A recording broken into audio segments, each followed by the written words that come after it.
Narnia series. I have to say, these movies are filled with so much symbolism and lore that even upon rewatching it, I'm finding things, or at least thinking I'm finding things that have meaning with them. Now, I did a review of the first movie, The Lion, Witch, and the Wardrobe, which I left pretty lighthearted. I loved the camera moves, I loved the story. I wish there was more conflict or training with the main characters, but keep in mind, this is a book from the 1950s, adapted into a movie by Disney. And it's really freaking good. Now, does the sequel deliver more than the first one did? Yes, it did, and it delivers a lot more. My only complaint right off the bat is I wish the fight scenes were longer, but there's so much more of it that I can't really complain. Prince Caspian is the sequel that I couldn't even imagine happening. It takes place, in the book it takes place 1300 years after the first one, The Lion, Witch, and the Wardrobe. I think the movie is about the same. They don't give you an exact time frame, they just say hundreds of years. Okay, how many hundreds of years? Are we talking 300, 500, 600? So it might be slightly different in the movie. I just have yet to find the explanation for it. What's nice about Prince Caspian is that they take the story into a much darker direction. We have these new villains called the Telmarines. Not all of them are bad, just the honcho guys, the big guys in the government. They're bastards. They're jerks. And you have the Prince Caspian, who his uncle, Mirez, wants to kill him so he can take the heir to the throne. So he attempts to kill him, fails. Caspian flees into the woods, takes the horn that Susan had in the first movie, and this is what brings back the children from the first one. Peter, Susan, Lucy, and Edmund. So he calls them back without really realizing it at first either. And he wants to help the Narnians that he discovers in the woods get back their land and their home, which is pretty cool because the Telmarines are taking everything over. No mercy, they don't care, they're selfish. They're really good villains. And I have to say, the actors did a damn good job of playing them. I like them a lot. They're greedy, they're selfish, they don't care about anyone else but themselves. It's good. There's a lot of character motivation. Like, Mirez wants to be the king, and once he finally gets to be the king, anything goes. He doesn't even care. And so we finally get Peter and Caspian meeting up together, and of course their teenage boys are gonna quarrel. They have different views. What I like about this one is that Narnia is a much more ravaged place than it was last time. And by ravage, I mean all the animals last time could talk. There were literally no humans other than the 4 children, the 2 sons of Adam and the 2 daughters of Eve. And now when Lucy goes and approaches a bear, all of a sudden the bear is trying to kill her, and even one of the fellow Narnians has to put the bear down. And it becomes a much more savage place than they remember. And that's what's so good about it. Because they take the story in such a darker direction, like everything used to talk in the first movie. Now they don't. And their saying goes, well, if you get treated like a stupid animal long enough, you become one. Wow. That's pretty deep. Not gonna lie. Aslan doesn't come back until near the end of the movie to help out with the grand finale. But you gotta see them all struggle before he even comes to help. Like, they have to figure out, okay, well, we know where the castle's at. We have someone who has all the detailed information from the inside. Oh, I'm talking about Caspian. He doesn't live on the inside still. Throughout the movie, he knows how to get in. He knows the general layout of the castle. So they go in and they try to kill Mirez in his sleep. Obviously it fails. However, the fight within the castle is brutal, it's long, and it's amazing. And you just really grow to hate this Mirez character. Like, the 4 children are back with the help of Prince Caspian to try and make him the rightful ruler of the Telmarine area of Narnia and give the Narnians back their land, and you want them to do well, but there's so much suffering. And of course, since it's a kids movie, they have to show it in a way to where you get the point without it being really gruesome and gory and explicit. One scene that really pulled my heartstrings was where the plan fails, or trying to get out of the castle, and one of their guys is holding up the gate, and the Telmarines are just shooting him with crossbows, and he's getting hit with arrows, and they're fleeing, and not all their men can get out when Peter calls to retreat. And then the gate falls down, and people, the Narnians, are stuck slamming against the gate with no way out, and they are surrounded by guys with bows, and they get shot to death. Damn! You didn't think you'd see that in a Narnia movie, did you? Wow. Yeah, I'm going a little over spoilers, but this movie is pretty old, so I don't mind too much. I'm trying to leave it as kind of spoiler free on top of it. What really sets the tone for me is the fight with Peter and the White Witch in the last movie, The Lion Witch and the Wardrobe, was not long enough for my liking.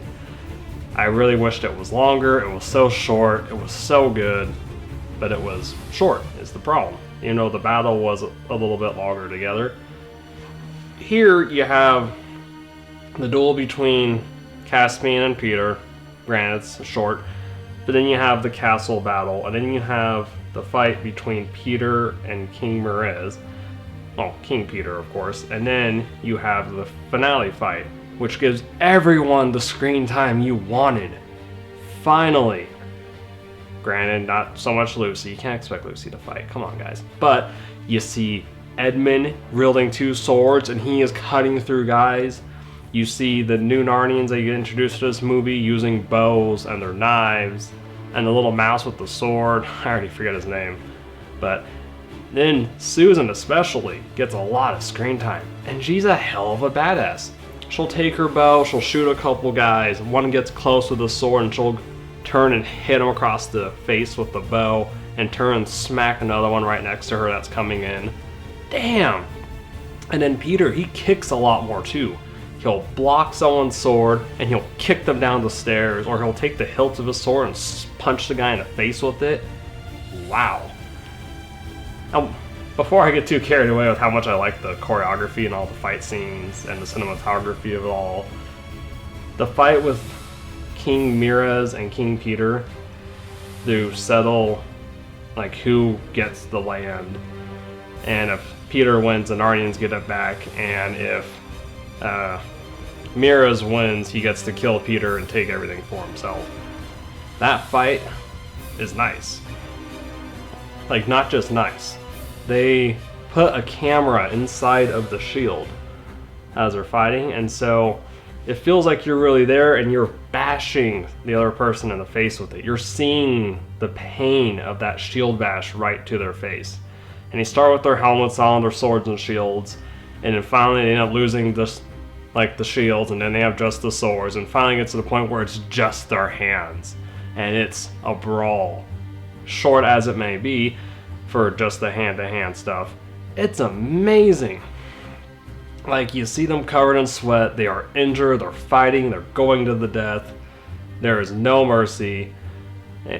Well, let's be honest, Peter does show some mercy, but it's amazing. You have to watch it to believe it. It's so much darker, because even though he was trying to take the witch's head off in the first movie, this time around he holds back, and he has that humanity of holding back. Like, he knows better, even though at the same time he really wants to get him. And punching the guy in his wound with like a metal glove. Damn. The music score, it's back. It's beautiful. It's not as memorable as the first movie, although it takes a lot of the same notes, and it's darker, it fits the mood for the story. I can't hum it along as I did like the first movie though. So music's still solid, the story is extremely solid. It makes you question whether or not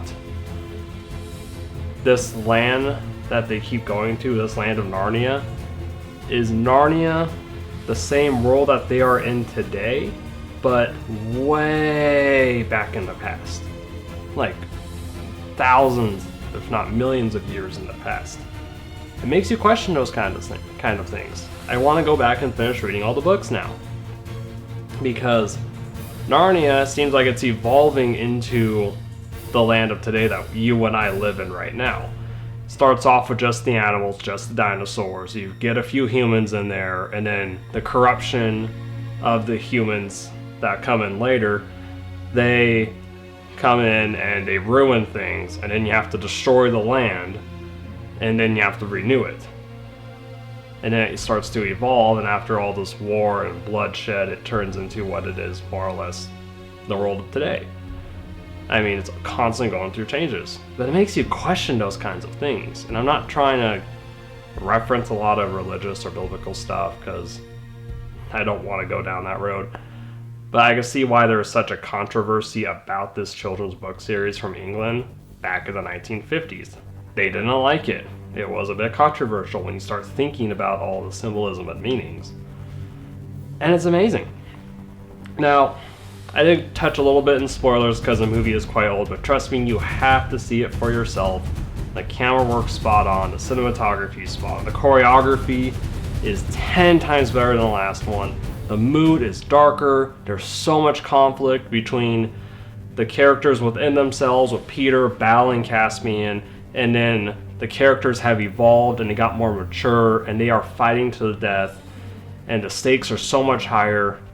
Damn, you have to see it if you like the first movie. If you didn't, watch this one too. I mean, just to give it a try. You might realize you like the series more after watching the second. If you couldn't stand the first one at all, then I can't really recommend the second. That's like you telling me, oh, Chamber of Secrets and Harry Potter is so much better than the first one. Oh, but I can't stand the first one. Trust me, watch it anyways. I mean, it's worth giving a try. So, I love the second Narnia movie. It did a lot better than the first one, and I give it an A-, because it does everything you want and then some, and everything is so spot on. It does have some flaws, of course. It doesn't explain as much as you would like. All the books have been released way before this movie came out, and even then, between book to movie adaptation, story writers and directors, they can still change parts of stories. Even comic books to movies, things are going to change. I wish they gave us more, but they don't give us more information as to why things are the way they are. And you'd like to see things go on a little bit longer, especially the ending.